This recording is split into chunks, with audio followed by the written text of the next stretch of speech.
Instituto Superior Cristal se socializa informação para a sociedade e no estudante Sira, com a fisioterapia.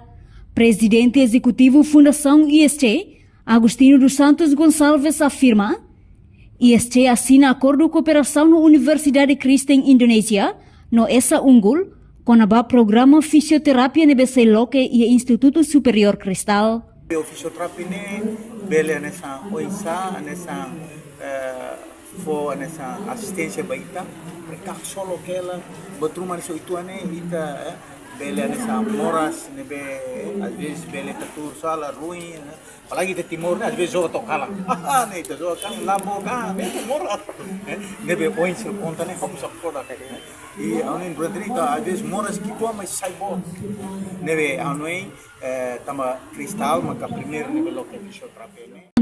Programa IDNE primeira vez Universidade Cristal Loke ia Timor-Leste, o objetivo atu hare povo nemoris diak. Nunese haruka estudante Sira, tumba posto na escola Sira, onde socializa informação com a fisioterapia IDNE, ba sociedade, estudante no jovem Sira, o insamak Sira bele cuidado anu em Hiralao. Ia sorin selu que estudante husi faculdade de fisioterapia, pasquela de Arauzo de Hang, Sira aprende no adapta ona con ba fisioterapia niang, liu husi orador na in rua nebe mai husi Indonesia, fahe Sira na experiência. Kedua, sudah.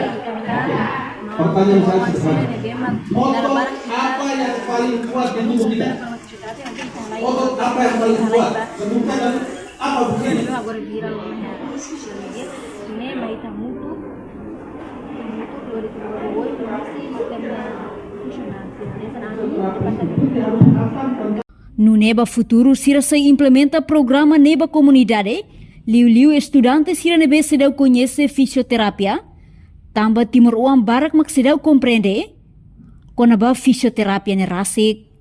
Portanto, fisioterapia mak forma ida husi cuidado saúde, nebe mak hakarak restaura função isin niang, nebe ladiak, tamba kanek, moras, ka causa husi condição seluk.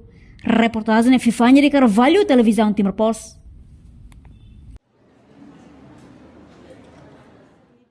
Janela informação ba emogoto.